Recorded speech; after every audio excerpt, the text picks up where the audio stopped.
Hi friends, welcome back to the Common Sense Grandma, and today we are going to make a dump and go dinner. I've got three or four lined up, and tonight's is a chicken Alfredo casserole, and I'm using my mother's Pyrex here. I forgot to look it up and see what year this is from, and I apologize, the lab is being noisy. But what you do is you dump your pasta in the dish. And I went ahead, I'm actually going to take a little bit of pasta out. I feel like that's a lot. I'm not good at following recipes, am I? But you put the pasta in here. You put your chicken broth or chicken stock, whatever it is you're using. It says, I believe, 3 cups. You stir this together, and then you put it in the oven and let it bake for 30 minutes. And then we're going to come back and finish putting the rest of the ingredients in here and put it back in the oven. That should be about 3 cups. So I'm going to, it says to use foil, but I'm just going to use the lid that came with it. I'm going to put this in the oven for 30 minutes, and then when we come back, we will be adding a jar of Alfredo sauce, which is it's a 22-ounce jar, which I have. These are 15 ounce. And you know, I don't think I've ever bought Alfredo sauce because it's so easy to make. But I didn't want to try it with homemade sauce tonight. I wanted to actually follow the recipe as much as I can. So it's 1.5 jars of these. And then you put some chicken. I just cooked a couple chicken thighs. They're in the cast iron back there. I'll cut them up while this is in the oven. And some minced garlic, 2 cups of shredded cheese, and if you want a little bit of spices on top, some herbs, and you're good to go. And I thought this sounded great. I asked my grandson which one would he like tonight, and he chose this one, so that's what we're going with. So as soon as the 30 minutes are up, that the pasta hopefully is cooked, then I'll bring you back and we'll finish up. Hi friends, now it has only been 6 minutes in the oven because I went back and reread the directions and I was wrong. We go ahead and put in the Alfredo sauce. I was wondering how it was going to cook with just that amount of broth. That didn't make sense to me. So it says 1.5 of these Alfredo sauce.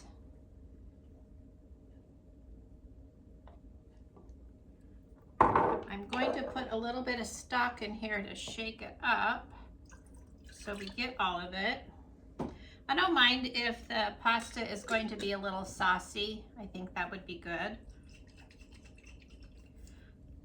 So we put in the broth, the Alfredo sauce, the chicken I just cut up, and garlic. Then we put it in the oven for 30 minutes. Then we take the lid off and cook it a little bit longer. And then we add the cheese on top, and then we cook it a little bit longer so it can get toasty on top with the cheese. This makes a lot more sense to me. I was kind of wondering. You know, I wonder if you could do this in the Instant Pot. Maybe not. I don't know if you'd want to put the creamy sauce in the Instant Pot. Maybe not. I think it calls for 3 teaspoons. 2 teaspoons. Close enough. So I'm going to put this back in the oven for 30 minutes. Try again. And then see how it looks, and I will bring you back then. Okay, here we go. See you soon. Okay, we have the pasta out. It's been 30 minutes, and I can tell the pasta is not quite cooked, but that's okay. It says we're going to put it back in for another 30, and it's still pretty saucy. I'm kind of wondering if I should put a little bit more of the Alfredo sauce. I think I'm going to. Where did I put it? I put it in the refrigerator.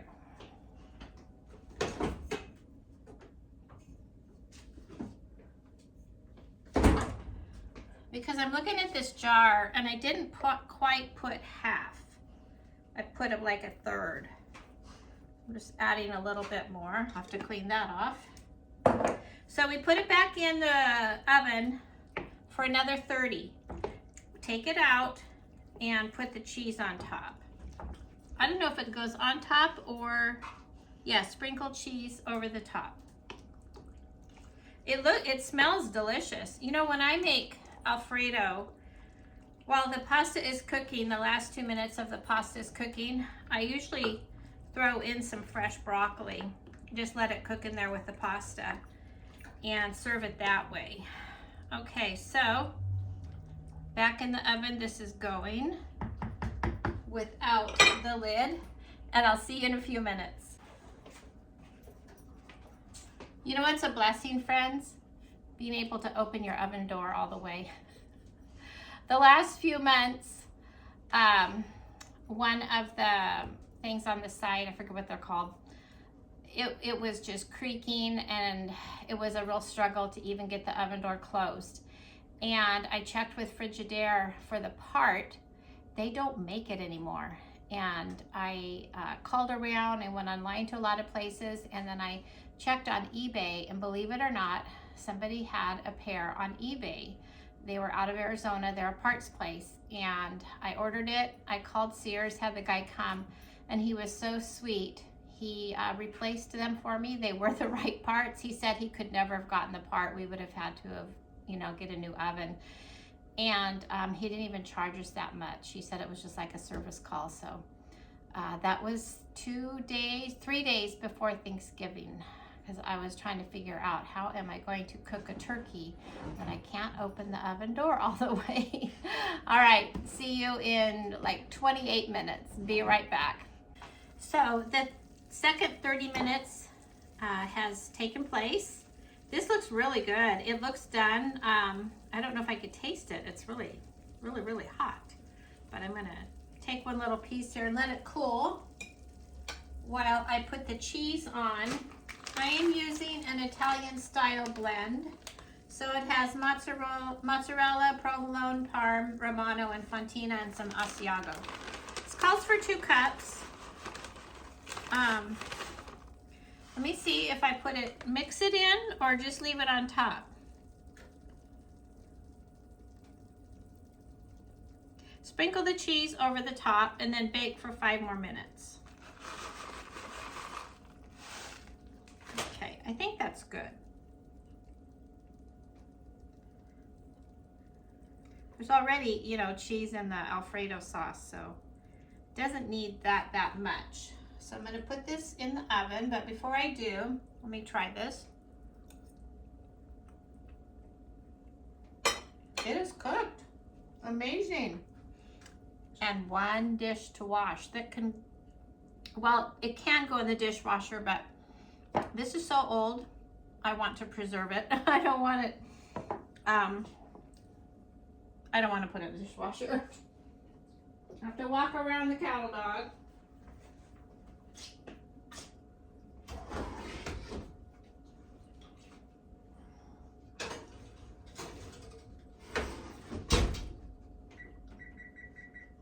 Okay, 5 minutes and it should be done.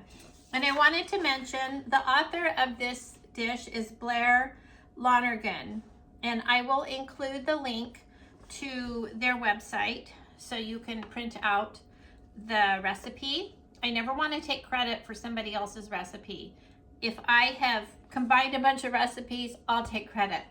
But Blair certainly deserves the credit for this dish. It is delicious. I'm very, very happy about this. And what a nice way to make a quick dinner and not have to spend so much time, especially washing dishes. I did have to wash the pan that I cooked the chicken in.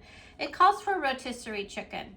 And I actually had planned on making this a few weeks ago. I had bought 2 rotisserie chickens.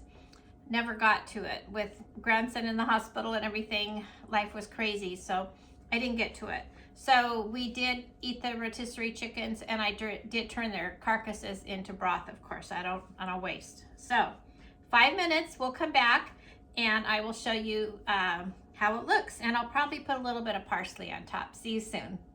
Okay, it has come out of the oven. It looks delicious. Here it is. How's that? Looks beautiful. And I am going to top it with, I don't have fresh parsley, but I have some dried. That's okay. Just make it a little pretty. And do you think it never called for pepper that I saw? But this type of pasta, especially when I eat my own homemade Alfredo, I put a lot of pepper on mine. That's how I like it. So there we go. And then normally I would serve it with a salad and some bread. I'm not doing that today. We kind of have an evening of people are all coming home at different times. And so I'm just going to serve, I've got some vegetables here that I cut up this morning, and that's what's going to go with it. So I'm excited to try this. Let me see if I can get take a little bite out of here. Oh, it's perfectly cooked. You can tell. Perfectly cooked. Excellent. So we will see you again on the next video. Actually, we will see you again on the next Dump and Go meal. See you soon. Hi friends, welcome back to the Common Sense Grandma, and we are making another Dump and Go meal. This time though, I'm not going to cook the pasta with the sauce. You can do that, but I will cook it separate. That's just the way I prefer. This recipe today is coming from Amy and Jackie, pressurecookrecipes.com. I have made this recipe, I would say at least 5 or 6 times. It's a tried and true recipe. It's great. It's quick. Now, I know a lot of us do buy marinara sauce in the jar. That's a way to go, especially when you're in a hurry. But this recipe does not take that long. You're pretty much finished in about half an hour, because of course it takes time for the pressure cooker to come up to temp and then to go back down. But what I have in here already, I have 1 pound of ground beef that I just put a paper towel in and put it around just to get a little bit of the grease. There was very, very little. I was surprised because I think it was 85-15 ground beef, but you can use ground turkey or ground beef, either one. We don't eat that much ground beef, but it does taste good. So I turned the pressure cooker back on because I want to deglaze it with some red wine. And I was just going to use chicken broth, and I looked over where we keep our wine. There was a bottle open. I go, oh, okay. We don't drink a lot in this house, very little. See, that was not very much. But every once in a while, I do want a glass of red wine, so I can enjoy that this evening. So we're just gonna deglaze it. If there's any bits on here, we'd like to get that up. I think if you were to cook this recipe on the stove, you probably would have a little bit more of, I think they call it fond, a little bit more bits, but that's okay. So we're gonna let that go for a second. So in this recipe, it just has the ground beef, 4 cloves of garlic, 2 carrots, I'm only using 1 because I didn't read the recipe first, 2 ribs of celery, I only used 1, 1 large onion, can of crushed tomatoes, olive oil that I already put in to cook the ground beef in, 2 bay leaves, oregano and basil. I'm just going to go with Italian seasoning. And then of course the red wine or white wine. If you don't want to use that, just use a little bit of broth. And then we have here, this is called an umami mixture. So we have 1 cup of chicken stock, and then soy sauce, 2 tablespoons soy sauce. If you have fish sauce, it says to use 2 tablespoons of fish sauce. I have never used it in this application before. When I make Filipino food, sometimes I do put fish sauce, even though I don't like the smell. It does give the food a good flavor. So I'm just going with soy sauce today. And then 1 tablespoon of Worcestershire. If I can open it, well, we'll do it this way. So The red wine is in there. It's cooking down. I'm good. I put the vegetables in the food processor this morning just to make this quick. Now it is 11:32 in the morning, and I'm going to have this for lunch. I'm actually making this early because I have two programs for two of our granddaughters this afternoon, one at 3 and one at 4 for Christmas.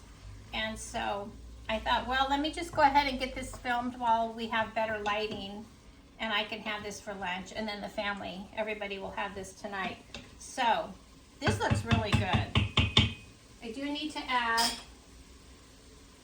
the garlic. I'm just using jarred. I'm putting a big spoonful here.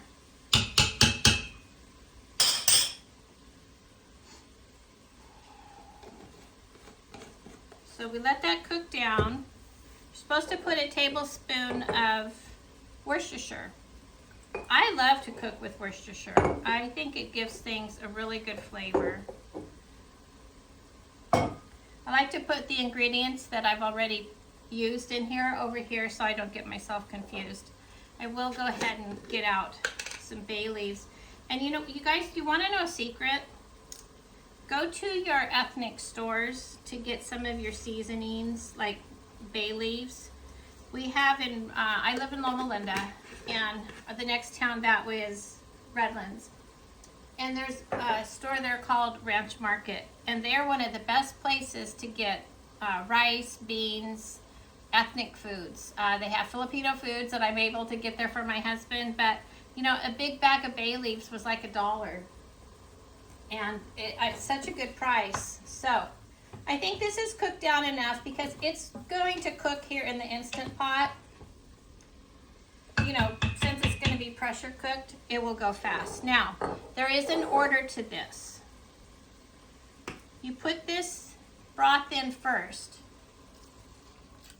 because you don't want your Instant Pot or your pressure cooker, which if you're using a different brand, to burn. You know, when you're pressure cooking, you have to have so much liquid in there. And then I'm not paying attention to what I'm supposed to do. I think it calls for, how much is it? A pinch of oregano, a pinch of basil. I'm just using Italian seasoning. Sprinkle that in, and then I'm putting the crushed tomatoes on top. So there's plenty of liquid in here. I'm comfortable with this. You know what's funny? I've never made it in this Instant Pot. I have 2 of these big ones, and then I have a little one. I don't know if you can see it back over there. It's I think it's a 3-quart. I use that one all the time. And it calls for 2 tablespoons of tomato paste, or 3 tablespoons, I'm sorry. I put the whole can because I feel like it's a little bit loose, the mixture. And so I like to put the whole can, and I want to put a little water in here. I want to make sure I get all of it. And do I have all my ingredients in here? I think so. So I can turn this off, cancel, put my bay leaves in here. We put the lid.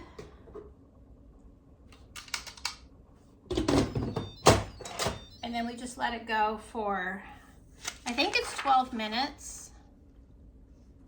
But I think I do it a little bit more. I think I go 15. Oh, they say 10 minutes. And then natural release for 5. So that means after the 10 minutes is up, you just let it sit there for 5 minutes. Okay. After we do all of this, once it's opened, you can turn the Instant Pot back on if it's not at the texture you like. If you want it a little bit thicker, just turn it on saute and let it thicken up. And of course, you can certainly make this on the stove. I do cook on the stove, by the way. I just really like the pressure cooker because I don't have to go over and stir things up and watch it. You know, you put things in your pressure cooker, you let it go, it does its thing, and you're not having to babysit it. So we're gonna put on pressure cook, and I'm actually gonna go 13 minutes to let it go. And while this is cooking, I will cook up a little bit of pasta for myself so you can see what it looks like. So see you back in a few.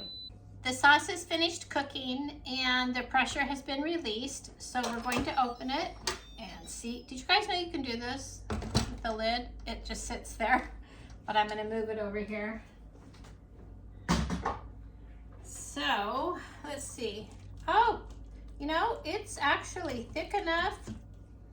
It smells delicious. It smells like sauce that has been cooking all day.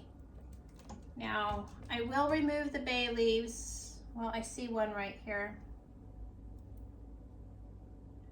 I will find the other one later. But I cooked up some pasta I have here in the bowl. Let's put this on.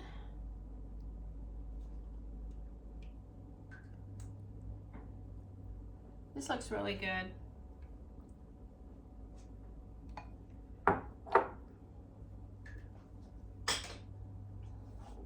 Can you see that? This looks delicious. I'm just gonna take a tiny, teeny bite of the sauce. It's very hot.